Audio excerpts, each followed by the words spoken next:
Winning your first game, wherever it is the best possible way to start. We've lost a number of times to Italy at BT Murrayfield. We should have lost to Italy in the Six Nations last year. They are a very tough team to play against, and Scotland teams in the past have found them very difficult. The fact that Treviso are playing so well, Treviso beat Glasgow a few weeks ago, so our players are very aware of the strengths that Italy have and how they're growing as a team.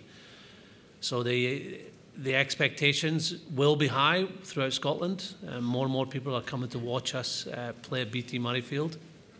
But we realise it's a very tough game to start the campaign.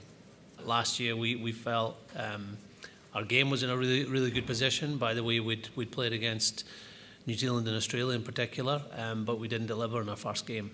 So the confidence from what our players are doing at club level, the cohesion we have with a number of players coming from Edinburgh in the forward pack, and a number of players come from Glasgow and more in the back line, should put us in a good position. But we've got to make sure that is transferred into a very good performance against Italy. Well, we had a record win in Argentina in the summer, so that was a positive.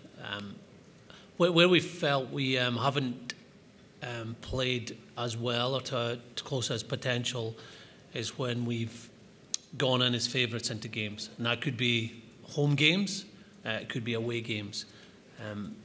We've had experiences where we've risen to the bigger challenge, and I count Argentina in the summer, the Ireland game as well. Although we lost the Ireland game, we played well that day. We just didn't take our opportunities. Winning away from home is difficult. Winning any game in the Six Nations is very difficult. The quality of opposition that we face is higher than it's ever been before. We historically have not been good at away games, but over the last 2 or 3 years, I think any team in the Six Nations have struggled away from home because the quality of opposition is so strong. And that means it's an opportunity for us and other teams as well. If you do win away from home, you've got a really good chance to do very well in the tournament. I'm not sure many people were tipping us to win last year. We had England, the number 2 team in the world, and Ireland, number 3 team in the world at that time. So I think people might have been tipping us to have a good tournament, and that's what ended up happening. We finished 3rd, which is the best ever performance, or equal best ever performance in the Six Nations. But we weren't consistent enough. We didn't play well in the first game. We didn't play well for most of the last game, and the middle was much better. So this year it's about getting 8 and 9 out of 10 performances and not dipping below that. It might need a 10 out of 10 performance to beat the very best teams, but consistency and being in games right to the end is what we're aiming for this year. Yeah, I do. I think it's a great lesson for the whole team and not just me. To win games in different ways is vitally important. Ultimately, it is about winning.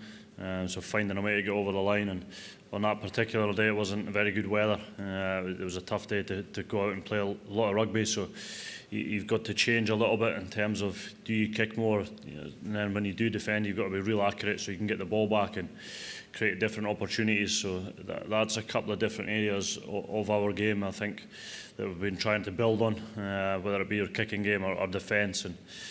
And the stats show if you want to win this tournament, you need to be up there in defence in terms of your stats. So that's something we're trying to target going into the competition this year.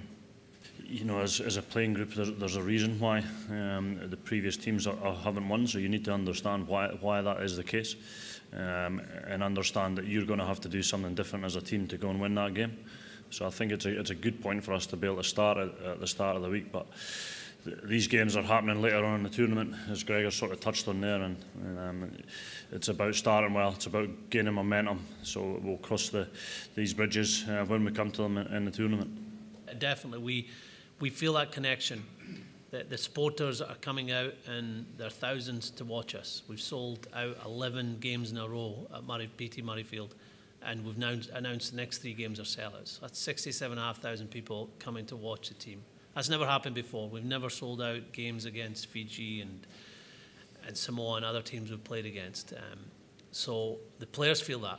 Not only does it help them on the field, that extra noise, but it gives you a big boost knowing that your country is really behind you. And that's due to the players' efforts.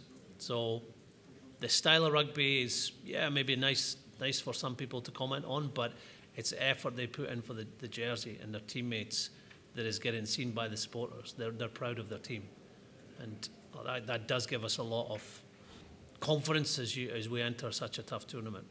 And that's all we've got time for. Oh, sorry, Greg. Not a problem. Thanks.